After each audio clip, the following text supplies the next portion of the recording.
this is Dodger and you're watching my show.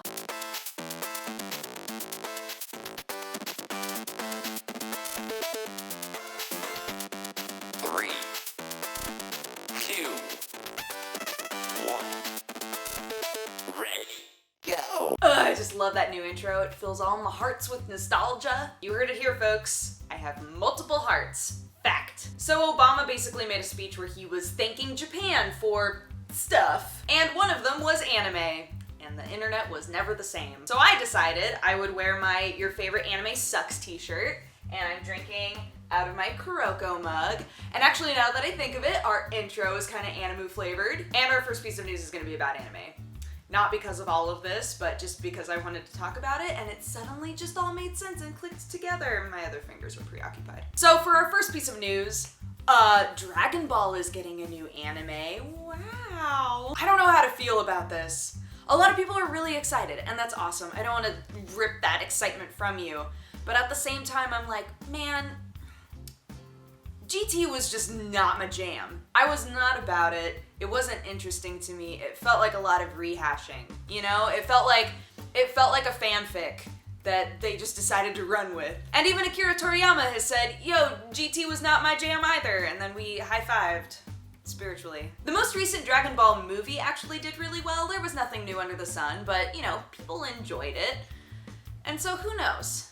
I'm sure the anime would do well. I'm not questioning whether or not the anime would do well. Look at Sailor Moon Crystal. Rife with issues, and yet people are like, but it's Sailor Moon. And maybe that's one of the reasons that they decided to do it. They were like, look at all that. Look at all those Sailor Moon weebs. They love it. Maybe we need to get on that Dragon Ball weeb market. Anyways, it's happening. I don't know how to feel about it because I didn't like GT, but there's been a lot of time. There's been a lot of time for them to maybe, you know what I would love? Here's what I would love. I would love it if they sort of went back to basics, if they went back to just like straight up Dragon Ball style stuff, because Dragon Ball Z really set the standard for the whole Dragon Ball series as being just fights after fights after fights, and aliens and bigger aliens, and oh my gosh, battles forever. And Dragon Ball really wasn't that way, if you remember correctly. Like, it developed into that really when Z happened. So if we could sort of just yank it back a little bit, but again, that's not what people want. People want more Dragon Ball Z. They want more battles and bigger aliens and things happening. Best of luck to y'alls. May it not be a Sailor Moon Crystal, where the screen caps are hilarious. Actually, no, I want that. I want, like, just half of the animation to be really bad and the rest of it to be beautiful. Could you just, like, if you could just rein that in for me? Square Enix did a tech demo for DirectX 12, and it is gorgeous. 63 million polygons per scene, like, alright, I'm in. The demo is very, very short, but it showcases lots of different types of textures, and in the demo, they were able to, you know, move it around manually, so you know that it's being rendered in real time, and they showed skin, they showed feathers, they showed hair. The hair looked gorgeous. So the big question here is, how long until people would actually be able to have rigs that could support that? It's not that DirectX 12 isn't going to be accessible for people, because I believe it's going to be in Windows 10, which is right around the corner. So people are going to have it. The problem is, in the demo, there's, you know, 4 of the highest quality graphics cards making this happen, right? Like, how many of us are actually going to have a rig with 4 of the highest quality graphics cards to be able to take advantage of the possibility, the potential there? So I don't think any of us are looking at this and saying, oh wow, I can have that, you know, the second that I own it. My stuff can look that good, because that's just not the case.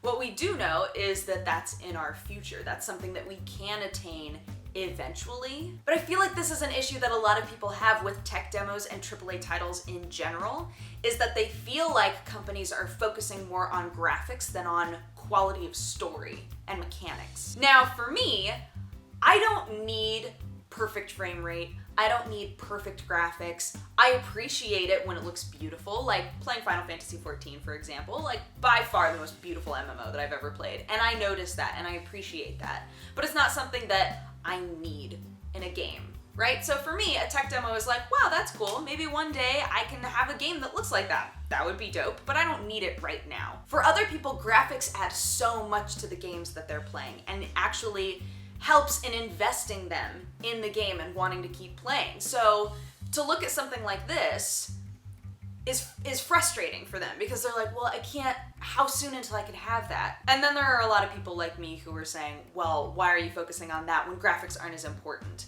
And what we need to remember is that for everybody, the video game experience is different. For everyone in the entire world, when they play a game, certain things are going to hold greater and lesser weight. So while I don't really care about graphics, and I would love to know that more effort is being pumped into story and mechanics and things like that, for a lot of other people, these tech demos are so satisfying to look at, but at the same time, frustrating because of the timetable. The Steam community market had a weird couple of days. Basically, you know how on Steam, and this is a frustration that a lot of people have, you know how on Steam, $1 is equal to €1 is equal to £1, right? So there's always been this weird contention of like, well, but the euro is worth more than the dollar, and the pound is definitely worth more than the dollar, so why are they all equal? Why is it a 1-to-1-to-1? So the other day, people woke up, went on the community marketplace to, purchase some thingus, and realized that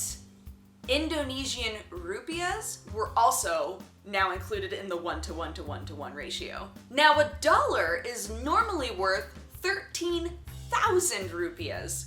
Whoops. So suddenly you had this problem where everything at its list price was in rupiahs instead. So if you were to turn it into dollars, it was like, oh, so that thing is now millions of dollars. It was very strange, and of course lots of people in Indonesia took advantage of that. I would have if I was in that position, for sure. But of course now Valve is being called greedy monsters because anybody who did take advantage of that little hiccup there is having all of their keys revoked and is being paid back, the like 1 cent that they paid for things. Unless you got really confused and paid like $1 million for a thing, in which case they'll probably just let you keep it. No refund. Well, gosh darn it, I knew that TF2 hat was a little too expensive, but I just had to have it. Despite Korea having some of the most amazing artists in the world, like really, really, really talented people, they are consistently being accused of stealing artwork. The most recent one is by a company called NEWZ that makes an MMORPG called Vindictus, and their most recent promo image, the background specifically, and like the color palette as well, but that's a little iffy, but the background is straight up copy pasted from a Diablo 3 promo picture. It's so weird. I'm like, why?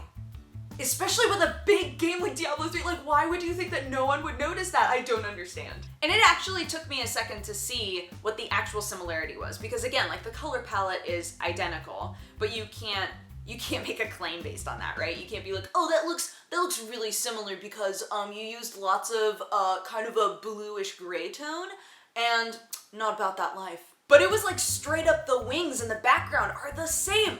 It's the same. And NEWZ took it down. They were like, we're very sorry. Oops, we'll make sure that it's dealt with internally.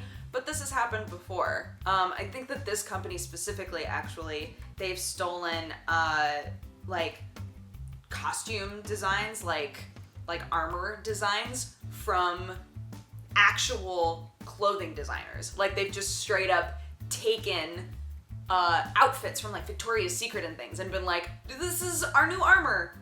Ignore the fact that it looks just like that thing you just saw on TV. What? Now, I'm not saying that this only happens in Korea. It happens all over the place. It's happened in places that I've worked at. But I do feel like in most countries, we've realized you can't get away with it anymore. You can straight up just take a picture and then like Google image search and be like, show me a thing that's similar. Oh, look, Diablo 3, my bad. And I know, like, all of you who own companies, who have artists under you, I know that you want so badly to just blanketly trust all of them and believe them to be, wonderful artists who would never steal from another person, but you always have to check.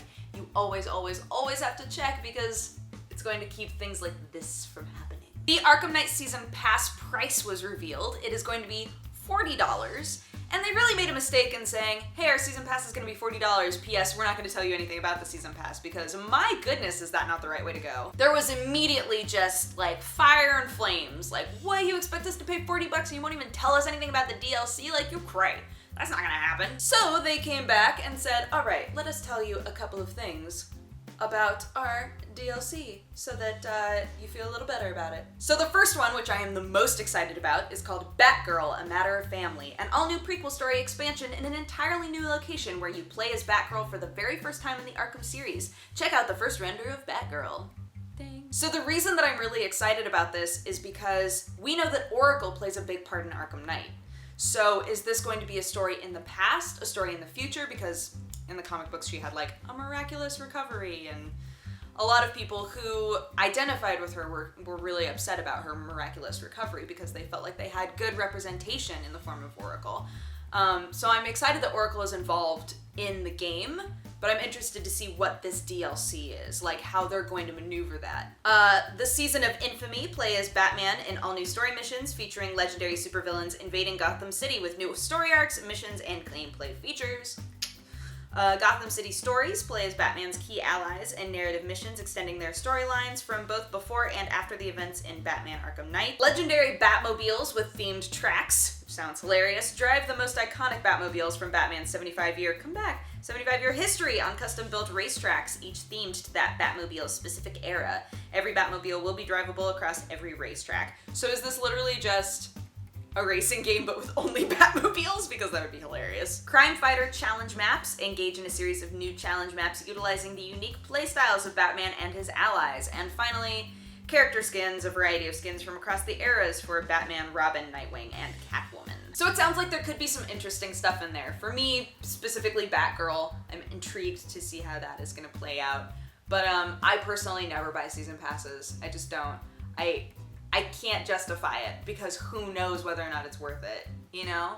So for them to say, hey, $40 and you get all this stuff, that might be good. I'm like, no, that's all right. For our final bit of news, we have to talk about Yooka-Laylee. Oh my goodness. It is currently sitting at $1.2 million, if I remember correctly. I just checked it before I started filming. So Yooka-Laylee is a 3D platformer that's being kickstarted right now. It's being created by the people who made Donkey Kong Country and Banjo-Kazooie, like really beloved 3D platformers. And they decided that they wanted to sort of recreate the same ecosystem, the same atmosphere as there was when they were making those games, and then make this game called Yooka-Laylee. And the two protagonists are a little chameleon guy and a little Batgirl. And they loved that idea because those animals carry with them mechanics sort of already built in.